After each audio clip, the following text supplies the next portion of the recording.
Showing New York bred yearlings that will sell at the Fasig-Tipton Auction House in Saratoga Springs, New York, these New York Thoroughbred Fellowship students look like old hands. In fact, they learned how to handle the sometimes unpredictable youngsters over the course of about 10 weeks working at a nearby thoroughbred farm.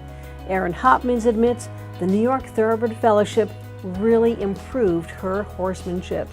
Like 100%. I'm a totally different horseman than I was before. It's a fast learning experience.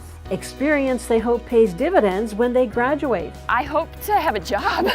Christy Markowski's current goal is to become a bloodstock agent. The fellowship definitely helped me network with a lot of people. We met a lot of interesting people with the lectures, so that was really great too. Dr. Bill Wilmot, who was a breeder member of the New York Thoroughbred Breeding and Development Fund Board, suggested the fellowship program be started as a way for the fund to help young people become part of the racing and breeding industry in New York State. And every year, they're special kids, and I think they're going to go on and do great things in the industry. Like many good ideas, this one was borrowed from Kentucky, where they have the Kentucky Equine Management Internship Program, best known as KEMI. Among the key differences is that the New York Thoroughbred Fellowship Program is free. Students pay tuition to their college and receive wages at or above the minimum wage in New York. Also, the New York Thoroughbred Fellowship is based in Saratoga Springs before and during the historic race meet at Saratoga Racecourse. Lectures range from personal conversations with famed race caller Tom Durkin to visiting with specialists at the Rood and Riddle Equine Clinic and even spending mornings at Burke Equine. Dr. Stowe Burke told the students he not only rides some of the horses in his care, but also provides post-surgical support for thoroughbreds from the racetrack and show ring with a cold water spa and aqua pacer. This horse's injury was to her foot, the collateral ligaments to her navicular bone. She wrenched the navicular bone in one direction and pulled the collateral ligament.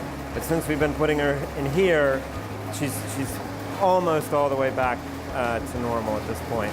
There's so much going on at the Racing Museum, and this speaker and that speaker and Stowe Burke and the races and the sales, and I mean it's very intense. So they really get an immersion program, even though it's not as long as the Kentucky program. I think the perks are unlike anywhere else. So I think it's very special. It's certainly special to work under top trainer Todd Pletcher. A great opportunity to work at a barn like Todd Pletcher's and get to know what you'll be doing on a daily basis for the rest of your career. Besides handling barn chores, hot walking, and grooming, Taylor's picked up on the fact that each member of the Pletcher stable pays great attention to detail. You're working with a lot of Hispanic people. They're some of the nicest people you can imagine, the hardest working people, and it makes you really grateful that you have them here. They're the backbone of this industry. This fellowship program is designed to provide hands-on jobs on the backstretch or farms such as McMahon Thoroughbreds, which is the birthplace of the New York bred Kentucky Derby winner, Funnyside. I love watching the races. I could come here every day and be the happiest person in the world. But Alexis Kanya ended up at the National Museum of Racing and Hall of Fame when a back injury forced her off her farm job. I work in the education department, giving tours and doing events at SPAC for family night. And I basically just get to talk about horses for my job. It's great. It's like a dream come true almost. This is Tracy Egan for the New York State Thoroughbred Breeding and Development Fund.